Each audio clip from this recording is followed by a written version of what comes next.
Okay, this is the answer to the homework sheet that we had for homework last night. There are a couple things you ought to know before you start the sheet, and that is that 1 meter equals 100 centimeters, from which we can imply two ratios, either 1 meter per 100 centimeters or 100 centimeters per 1 meter. And you might ask yourself, what's the point of writing the same thing, one right side up and the other one upside down? The reason for that is when you do a conversion factor, you want to pick the appropriate one so that you can cancel whatever it is that you're converting away from. So, for example, in the first instance, we had 4.2 meters cubed. So we want to cancel a meters cubed. We're going to use this conversion factor with meters on the bottom.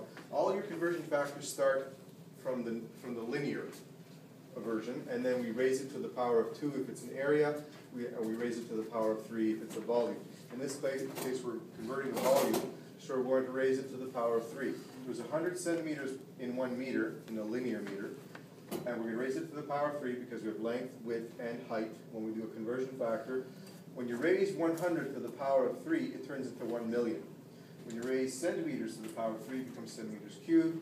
Likewise, on the bottom, when you raise 1 to the power of 3, it still remains 1. And I didn't write it, didn't bother to write it, but it's understood to be there. So it's still 1. And meters becomes meters cubed, which allows you to cancel the meters cubed. So 14 times 1 million gives you 14.2 million. And I can rewrite it as an exponent by moving the decimal from here 7 times. 3, 6, 7. So now I rewrite the number with 1.42, and I say times 10 to the power of 7. The last step, I'm converting centimeters cubed into milliliters, because 1 milliliter is equal to 1 centimeter cubed. This you should memorize. All these boxes, all these rectangles should be memorized. 1 centimeter cubed is exactly equal to 1 milliliter. It's also sometimes symbolized as cc, which just means centimeters cubed. It's not an SI unit, but you see it turn up fairly often, so it's good to know about it. On the next board, we have the second problem, 2.59 liters being converted to milliliters.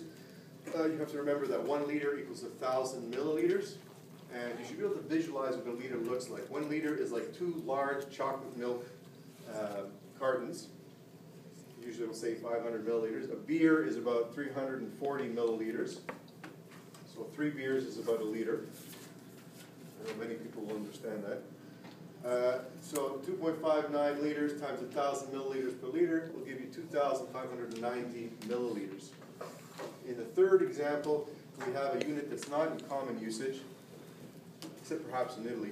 No, maybe not even in Italy. In Italy they use hecto fairly often, which means 100.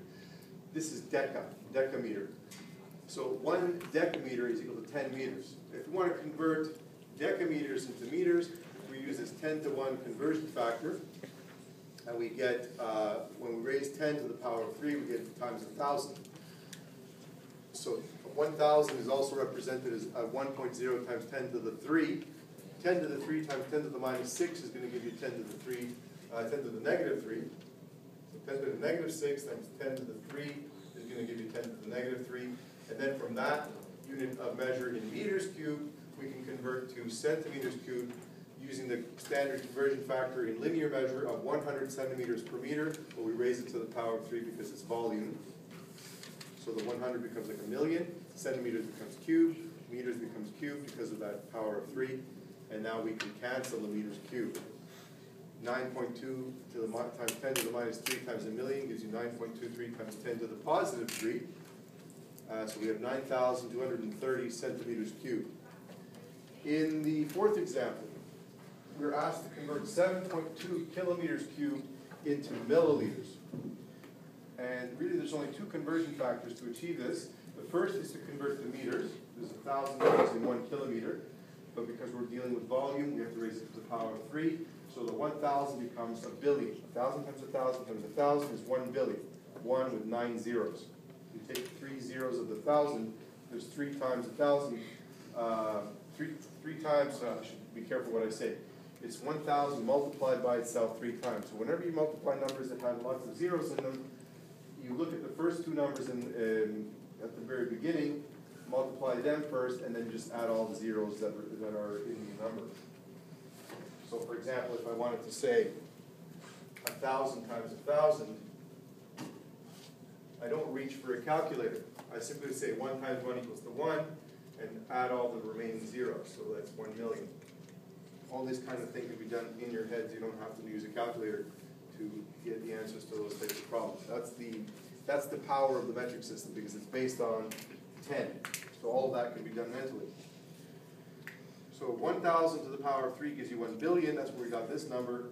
Meters becomes cubed, kilometers becomes cubed, which allows us to cancel the kilometers cubed. Our answer will be 7.2 billion meters cubed, but we're not finished because we have to convert to centimeters.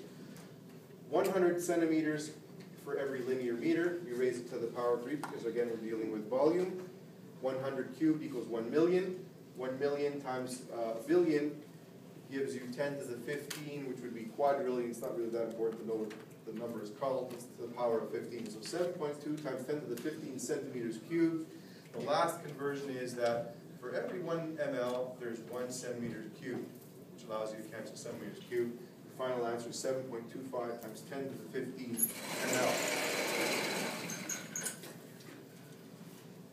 This is a very easy question. There's 1,000 milliliters for every liter. 1,000 times 300.323 is 323. We then again convert to milliliter to, oh, I did one last step here backwards. I went back to centimeters cubed.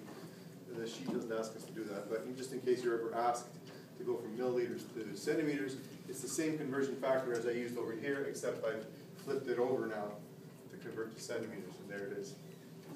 148 centimeters cubed converted to milliliters. Here's the conversion factor with centimeters cubed on the bottom now, so I can convert, so I can delete the centimeters cubed and give you 148 milliliters. Same steps used here to go from 0.416 to 416 mLs. In this question number 8, we're asked to convert decimeters into centimeters. A decimeter is roughly the width of your palm, and centimeters is a decimeter, at least in my palm anyway. And 1 decimeter equals 10 centimeters. So if we start off with 4.38 decimeters cubed, we put a conversion factor of 10 centimeters per decimeter. Again, because it's a volume, we raise it to the power of 3. 10 becomes 1,000. 10 times 10 times 10 is 1 with 3 zeros. That's 1,000. Decimeters cubed will cancel. We get 4,380 centimeters. If we want to rewrite that as a scientific notation, we take the decimal and we move it 3 times, and so we get 4.38, and then we write times 10 to the 3 because we moved it 3 times. 243 centimeters cubed converted to milliliters. Here's the conversion factor. Milliliters to centimeters, centimeters cubed on the bottom so that you can cancel. 242 milliliters. The last question I asked, if there's 1.079 times 10 to the minus 12 light years cubed, how many centimeters cubed is that? So we start off with a rate. The rate times the time is equal to the distance. Here's the speed of light. And this is how many seconds there are in 1 year. 365 days a year, 24 hours a day, 3,600 seconds an hour. So this quantity is the number of seconds in 1 year. Seconds in 1 year times the velocity, times the amount of time, times the distance covered by a light beam in 1 second will tell you, when you multiply all these numbers together, how far a light beam will go in 1 year. And it gives you this number in meters. Then if I raise it to the power of 3, it'll give you that many meters cubed. So it's a huge number. And then to convert it to centimeters, we multiply by 100 centimeters linear per linear meter, raised to the power of 3. We get times 10 to the 53 centimeters cubed. That's in 1 cubic light year. And then because we had 1.079 times 10 to the minus 12 light year, we'll multiply that number by that one to find out how many cubic centimeters there are in that much of a light year. And that concludes our problem.